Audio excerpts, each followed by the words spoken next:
Hi Herbalists, I'm Heather Irvine and I'm at the Herbal Academy. This is the very beginning of our Ask an Herbalist series. And I hope you stick around because today we're going to be talking about tonic herbs.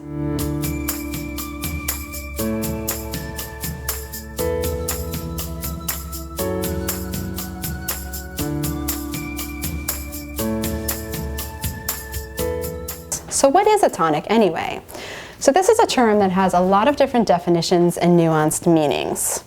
So one simple definition is an herb that enhances the physiological function of a tissue.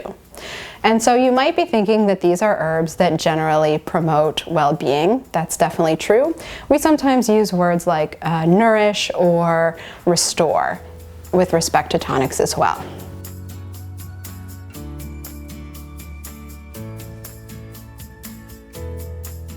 Now there are a couple of nuances to the term tonic when we talk about its origin in different cultures. So the older the herbal tradition, for example Ayurveda and Chinese medicine, the more likely we're to hear of tonics, or a term that translates to tonics, as herbs that are building and nourishing and even potentially anabolic and really nutritive.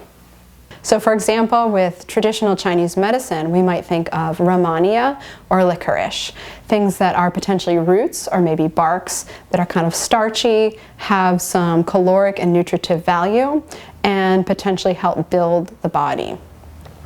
In Ayurveda, our sort of principal category of tonics are the nourishing tonics, and these can actually be things that are oily and sweet. So to think of herbs, we might think of shatavari or even sesame.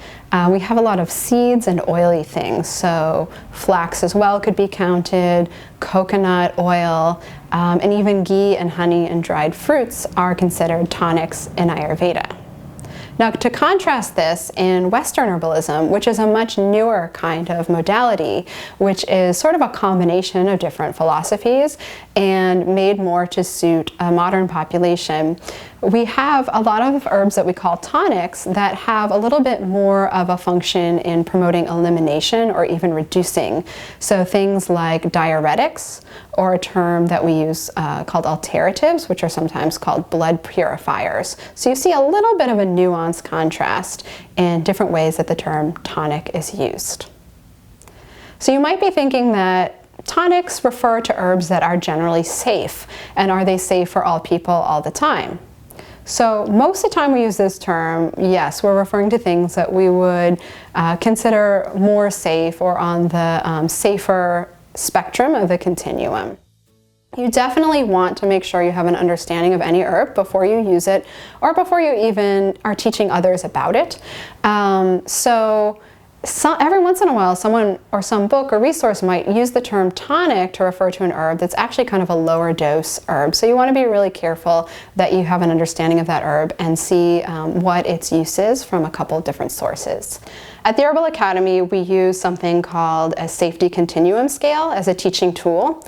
And it's a 1 to 5 scale that rates the safest herbs as a 1, and the most potent herbs as a 5. And those 5s would be things that you wouldn't be using really unless you're an advanced clinical herbalist, and they're typically used in very small doses.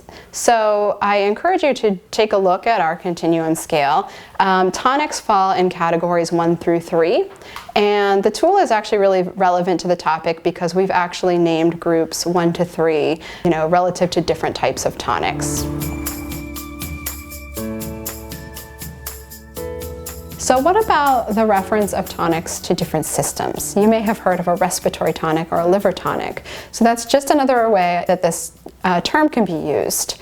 And when we talk about tonics in reference to a system, again, we're still talking about herbs that are generally safe, that have broad usefulness. And this time, this is suggesting that the herb has a sort of a specific affinity for a system. So for example, if we were to think about immune tonics, we might think of the immune modulating mushrooms, things like reishi, for example. This mushroom seems to not be an overt immune stimulant, and it doesn't suppress the immune system either. But when we take these infusions of these or decoctions of these mushrooms internally, it may promote the best function of the immune system for the situation. And astragalus would be a similar kind of an herb. We have cardiovascular tonics. So a real simple and familiar one would be garlic, because it's generally safe and is known to have sort of broad benefits for the cardiovascular system. And I would include hawthorn and motherwort in that category as well. Generally safe and has some gentle actions that can be health promoting for a greater portion of the population. Digestive tonics. There are many, but a big category is the digestive bitters, at least the gentle digestive bitters, because these are going to promote digestive motility and sort of healthy everyday function all throughout the GI tract. Those are just a few examples. So we've had a question come in, which is, what is the difference between an adaptogen, a tonic, and a nutritive herb? Are they the same thing or are they different? So I'm going to say that all three of these categories could fit under that umbrella of tonics. But I can talk a little bit about the specific meanings of those terms. So nutritive is probably the easiest to explain, because this means that the herb has some definite nutritional value, something that we can measure in the way of vitamins or minerals, or potentially even some special starches or protein value. And sometimes nutritive also refers to herbs that kind of help the body assimilate nutrition, may have some digestive system benefits. And then adaptogen is kind of a newer term, although I would say that the herbs we call adaptogens were probably used in this way since the beginning of herb use. We have adaptogens which describe herbs that really help the body during stress, help the body respond more appropriately during stress, both physically, emotionally, and mentally, and can help the body suffer less damage potentially during that stress and even recover faster from the stressful event. And we see that a lot of the herbs which are called adaptogens also have some gentle benefits to the endocrine system or the nervous system, or even help the endocrine system and the nervous system work better together.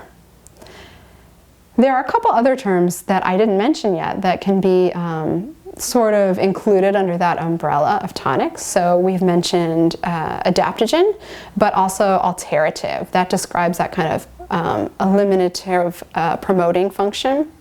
Even astringents are sometimes called adaptogens, and certainly nutritive herbs and bitters. So some terms I've mentioned just to show you that there are a lot of terms and even more that can fit under this category. So you might still be wondering if a tonic is something that, if this describes like a specific preparation of an herb or a specific way of taking an herb. So I would say not really. Any way that we use herbs practically, we can use tonics. So because our use is often informed by traditional use, and they're often kind of gentle and nutritive things that we might like to take every day, the sort of water preparations like decoctions and infusions can be a really great way to go with tonic herbs.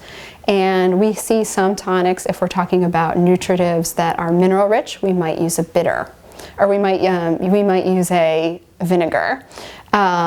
And then bitter herbs are one that might be prepared as a tincture and be really effective. This is not to rule out powders and pills, which are other traditional and current ways that tonics are used. So this was really just an overview. I'm sure you're interested in hearing more about some of the specific herbs, as well as how tonics contrast with other actions. So I'm really grateful for your time and attention, and I hope that you stay tuned to what we're doing at the Herbal Academy. We'll be coming out with some more of these Ask an Herbalist talks.